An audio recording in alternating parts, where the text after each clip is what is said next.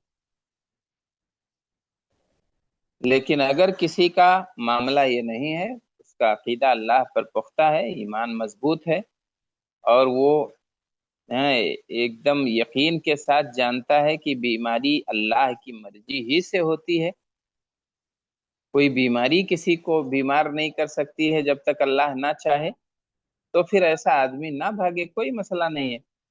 ایسے آدمی کے لیے لا عدوہ ولا طیرہ ہے۔ کمزور عقیدے کا آدمی ہے تو اس کے لیے فر من المجذوم فرارک من الاسد، یہ ہے۔ تو اب ترجمہ بھی میں کر دوں۔ فمن باب سد الذرائع، تو یہ سد ذرائع کے باب سے ہے، جو بھاگنے کا حکم ہے وہ سد ذریعہ کے باب سے ہے۔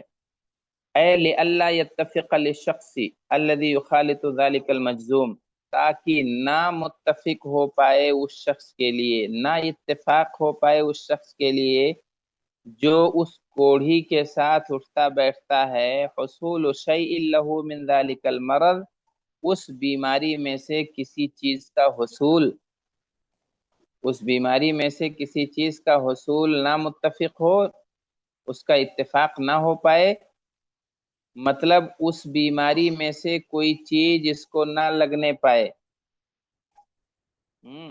لئلا یتفق، متفق نہ ہو جو آدمی اس کے ساتھ اٹھتا بیٹھتا ہے کوڑھی کے ساتھ، اس بیماری میں سے کوئی چیز اللہ کی تقدیر سے ابتداءً، یعنی اللہ کی مرضی سے ہی اللہ نے ابتدا کیا ہے اس کے اندر بیماری کی، لا بالعدوى المنفیہ، نہ کہ اس متعدی سے جو کہ نفی کی گئی ہے، جس کی جو کہ منفی عدوہ سے نہیں بلکہ اللہ کی تقدیر سے بیماری ہوئی ہے۔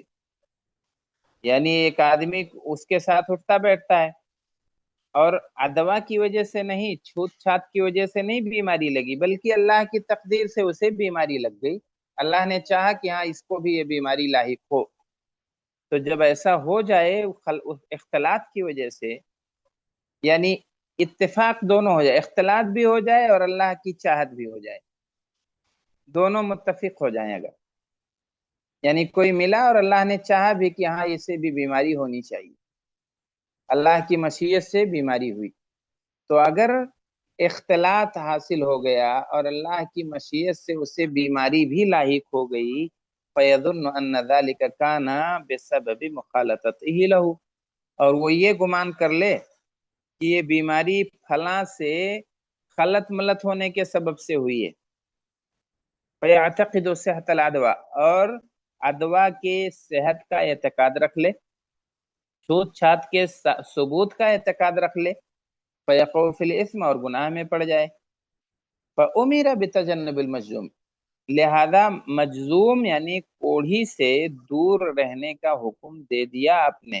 دفعا للوقوع فی هذا الاعتقاد، اس برے عقیدے میں نہ پڑھنے، اس برے عقیدے میں پڑھنے سے بچانے کے لیے، الذي يسبب الوقوع فی الاثم، جو عقیدہ گناہ میں پڑنے کا سبب ہے، تو گناہ نہ ہو اس لیے دروازہ ہی بند کر دیا رسول پاک صلی اللہ علیہ وسلم نے، ورنہ دونوں حدیثیں صحیح ہیں، دونوں حدیثیں قابل عمل ہیں۔ تو بات میرے خیال سے سمجھ میں آ گئی ہوگی، اور وقت بھی پورا ہو گیا، اب یہاں ہم رک جاتے ہیں، انشاءاللہ آگے اس کو اگلے درس میں کریں۔